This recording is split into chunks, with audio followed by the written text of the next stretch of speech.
सोलापूर शहरातील नई जिंदगी चौकाजवळील अमन चौक ते मजरेवाडी रोडवर पठाण हॉटेल समोर आरोपी मुस्ताक पटेल यानं पूर्व वैमनस्यातून शकील पटेल बरोबर भांडण सुरू केलं। त्यावेळी शकीलनं हमारे बच्चों के ऊपर झूठे केस करते क्या अशी विचारणा आरोपीकडे केली। त्या रागातून मुस्ताकनं कमरेचा चाकू काढला आणि शकीलच्या पोटावर, छातीवर, हातावर, पाठीवर सपासप वार करून खून केला। या गुन्ह्यात मुस्ताकला जिल्हा न्यायालयानं जन्मठेपेची शिक्षा ठोठावली आहे।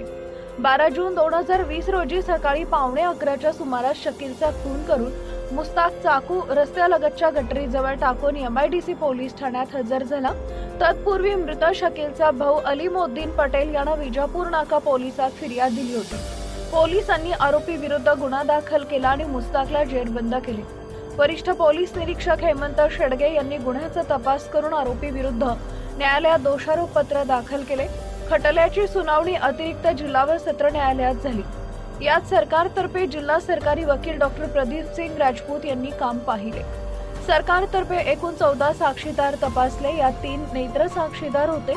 आरोपीतर्फे बचावासाठी 3 साक्षीदार तपासण्यात आले, पण परिस्थितीजन्य पुरावा, घटनास्थळावरील रक्ताचे डाग व चाकूवरील व आरोपी मृतांच्या कपड्यांवरील रक्ताचे डाग, फॉरेन्सिक लॅबचा अहवाल, प्रत्यक्षदर्शी साक्षीदारांच्या साक्षी, वैद्यकीय पुरावा, मृताचा शवविच्छेदन अहवाल याबाबत आरोपीला शिक्षा ठोठावण्यात महत्त्वाच्या ठरल्या।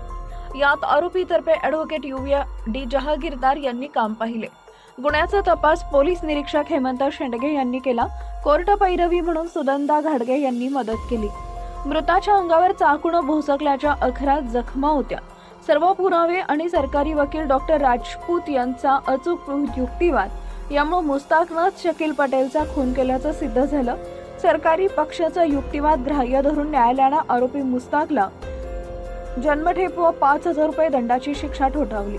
राजपूत यांच्या कार्यकाळातील हे 110वी जन्मठेप ठरली असून त्यांच्या युक्तिवादामुळे 2 आरोपींना फाशीही झाली आहे। पूर्ववैमनस्यातून आपल्याच नात्यातील शकीलचा खून केल्याचा पश्चाताप मुस्ताकच्या चेहऱ्यावर दिसत होता।